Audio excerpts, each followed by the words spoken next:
तो मान लेते हैं तुम्हारे पास एक कॉइल है और इसके थ्रू लेट से करंट तुम्हारे पास I1 जा रही है और इसमें जो नंबर ऑफ टर्न्स है they are N1। Similarly you have a coil 2 जिसमें कि तुम्हारे पास करंट जा रही है I2 and the number of turns are N2। अच्छा, coefficient of coupling basically K से डिनोट किया जाता है। It is the factor, coupling factor भी तुम कह सकते हो इसको, लिंकेज फैक्टर ऐसा बोलो, लिंकेज फ्रैक्शन। फैक्टर फ्रैक्शन एक ही बात है। मतलब जैसे अगर मैं ये कहता हूँ K बराबर 1, इसका मतलब देर इज़ परफेक्ट लिंकेज। किस चीज़ का लिंकेज, मैं आता हूँ उस पर, परफेक्ट लिंकेज। K बराबर 0 का मतलब ज़ीरो लिंकेज। तो ध्यान से सुनोगे, जैसे ही कॉइल 1 से करंट I1 पास हो रही है उसके थ्रू फ्लक्स जनरेट हुआ। अब उस फ्लक्स का कितना हिस्सा 2 को मिला। जैसे अगर मैं कहता हूँ कि मेरे पापा की 1/3 प्रॉपर्टी मिली ऐसा, तो फ्रैक्शन क्या हो गया 1/3। मेरे को कितना हिस्सा मिला ऐसा, ठीक। तो what is the flux, what is the fraction of flux of coil 1 जो कि काय की वजह से जनरेट हो रहा है, करंट I1 की वजह से जनरेट हो रहा है। कॉइल 1 में जो फ्लक्स जनरेट हो रहा है उसका कितना हिस्सा N2 से गुजर रहा है, कॉइल 2 से गुजर रहा है। और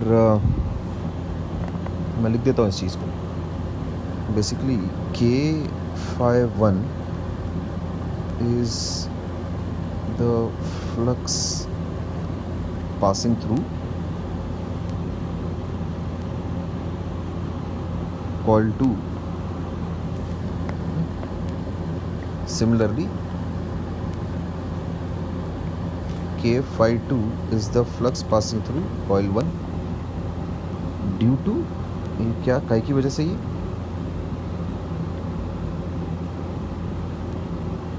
due to I1 in coil 1 और यहाँ due to I2 in coil 2, ठीक। अच्छा, एक बहुत ही इंपॉर्टेंट सा रिलेशनशिप आता है म्यूचुअल इंडक्टेंस और सेल्फ इंडक्टेंस के बीच में। सेल्फ इंडक्टेंस किसका, इंडिविजुअल दोनों कॉइल्स का। म्यूचुअल इंडक्टेंस को क्योंकि दोनों कॉइल का रहता है कॉमन, ठीक। तो देखो यहाँ बहुत ही सादी सी इक्वेशंस लिख रहा हूँ मैं। L1 जब मैं लिखूंगा तो किस प्रकार लिखूंगा, flux per unit current, flux per unit current, ध्यान रखना, flux through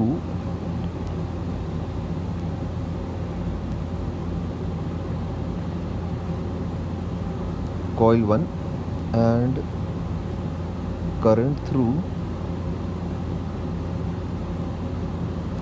the same coil। अपने को पता है L का जब भी अपने को करना हो तो सेम लेते हैं रेशियो, और जब भी अपने को M लिखना हो तब अपन अलग अलग लेते रेशियो। जैसे अभी मैं ये बोल रहा हूँ कि करंट अगर कॉइल 1 में से गुजर रहा है तो करंट थ्रू 1, और मैग्नेटिक फ्लक्स किसका लिखना पड़ेगा अपने, कॉइल नंबर 2 का लिखना पड़ेगा। कॉइल नंबर 2 में कितना मैग्नेटिक फ्लक्स निकल रहा है, N2 K∅1, ठीक।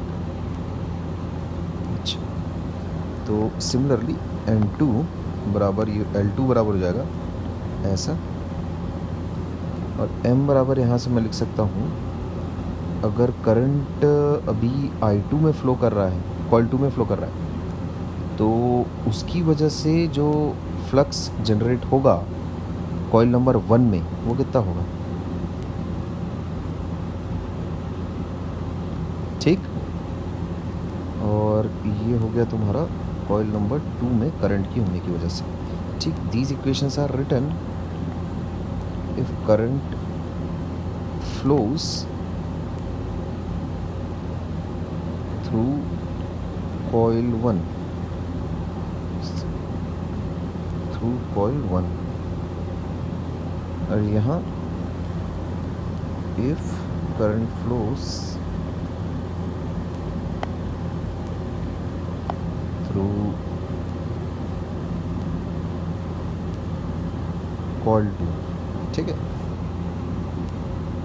अच्छा खैर, तो ये दोनों इक्वेशंस को जैसे ही मैं मल्टीप्लाई करूँगा, ये लेट से इसको मैं बोल देता हूँ सेकेंड, लेट से दिस इज़ फर्स्ट। तो जैसे ही तुम मल्टीप्लाई करोगे फर्स्ट और सेकेंड को,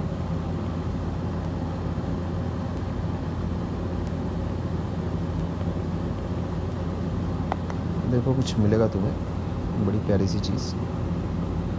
m square equals to n1 n2 k square,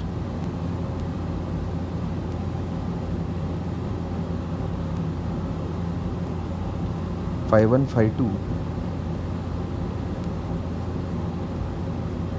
S I one I two.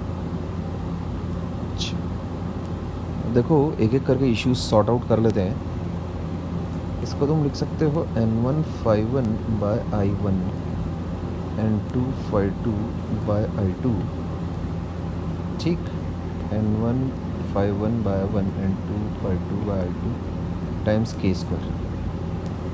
अच्छा तो m को मैं ऐसा लिख सकता हूँ, ये क्योंकि L1 हो गया, ये आपका L2 हो गया, तो L1 L2 का अंडर रूट k। क्या यही चीज़ दिखाने भर से मेरा काम हो जाएगा क्या? लेट्स से अगर मैंने ये डेरिवेशंस वगैरह दिखा दी, उनको डॉक्यूमेंट्स दिखा दिए जो भी अपने पास हैं, उसके बेसिस पर ये घर वाला काम क्या आगे बढ़ सकता है कि अटक जाएगा कहीं पर?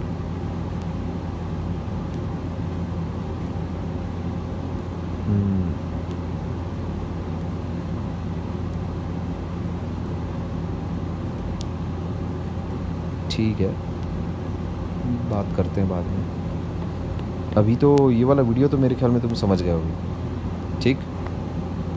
ओके।